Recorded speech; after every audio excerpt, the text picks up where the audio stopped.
Welcome to your funeral.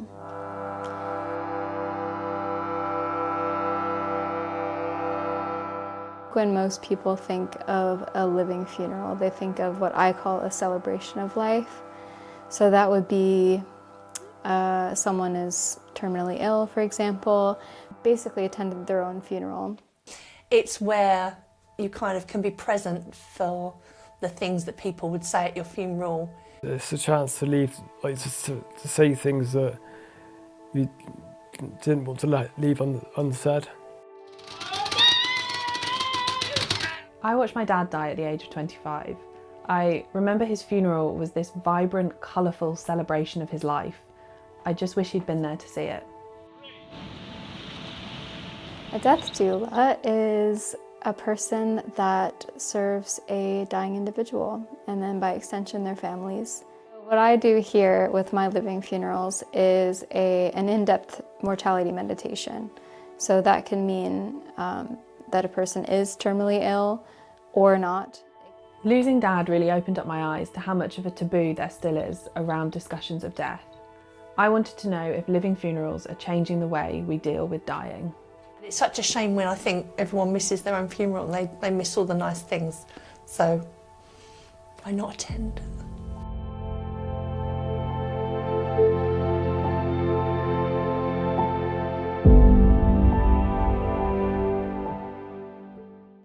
And then here we have the funeral photos. Everyone looks really happy. That's what I mean. It says everyone's smiling. There's no tears, no black suits and ties and things. It was just a fun time. I had a catheter bag fitted at the time, and I sort of snuck out from the main reception bit and went into the kids' play area with about 5 people. And I climbed all the way to the top of the stairs. And when I went down the slide, there was about 60, 70 people at the bottom going, "Woo, well done!" Well, it was so much fun. I think I went down twice in the end. Rob Hale was just 33 years old when he was told his leukemia was terminal. He had months to live. He decided to hold his living funeral at Cattle Country Farm Park. With themed rides and a zip line, it was a far cry from traditional. So I didn't want to wait till I'd gone to have like a really sombre funeral. I wanted to have it while I was still alive and while I still felt energetic and capable. I just sort of put a big invite out to a couple of hundred people, and most of them responded, but pretty much everyone I asked turned up.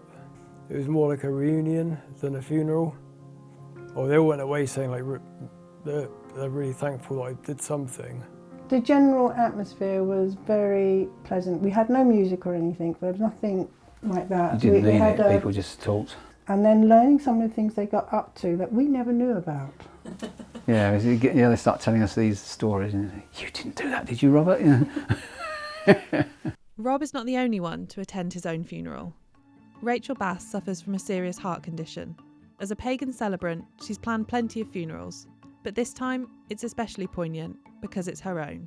I'm such a control freak, and I just wanted to make sure that people knew what I wanted.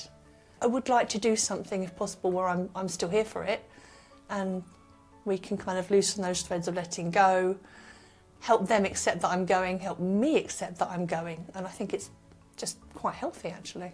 It sounds really egotistical, but it's not for me, it's for them as well, to say what they wanted to say, because it is horrible when you lose a loved one and you think, I wish I'd told them this, and I don't want anyone to have that feeling.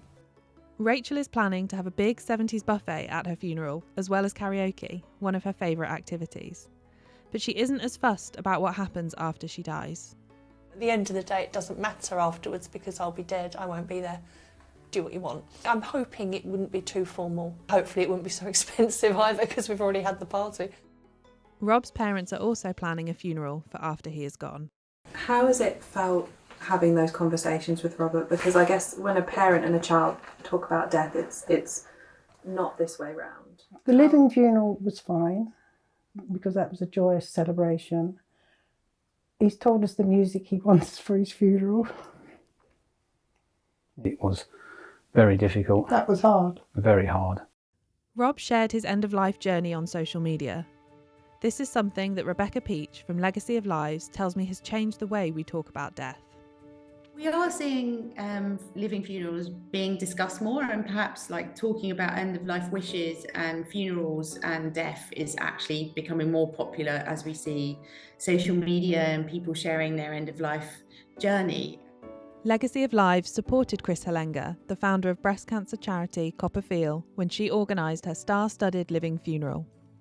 Chris's candid account of living with incurable breast cancer is followed by hundreds of thousands of people online. With Chris, it was such it was like the best day of her life. So I think it sort of makes us believe that it's probably the way forward, and to have some celebration with your friends and family. Living funerals are not a new concept. In fact, in some cultures, it's believed they've been around for thousands of years.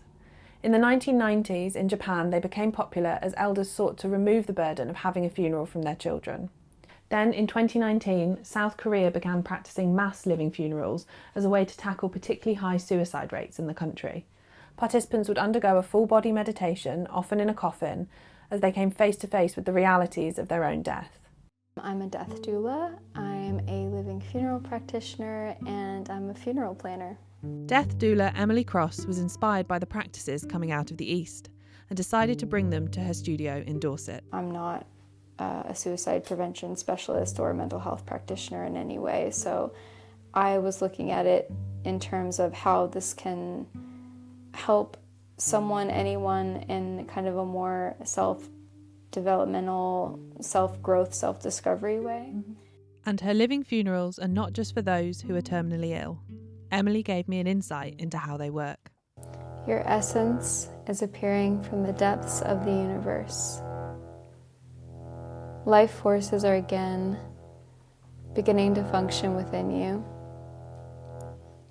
All emotions that have moved out of your body are again entering into the body through your heart.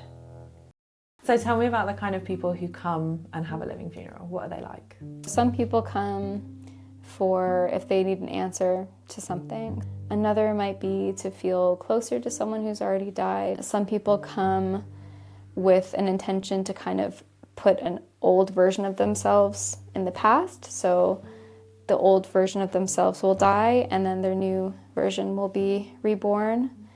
I've dealt with a lot of people who are transitioning genders in this way, and some people are just curious to know what it is and why someone would do it. So you've said before that some people find it weird what you do, working as a death doula. Yeah, well, I mean, it's just not a normal thing that we do in our culture, especially in the West, to talk about death and our own death especially. Death shouldn't be something that you hide from. Everyone goes through it at some point. I don't think anyone's ever really truly completely ready, if you know what I mean. I don't think there's ever really an ideal moment for this. It's one of the few things in life that we all share is that we're all going to die at some point. But yeah, you just have to accept that it's one in one. It is going to happen, and there's no harm in talking about it. We need to be more open about it and more embracing of the life rather than focusing on the death.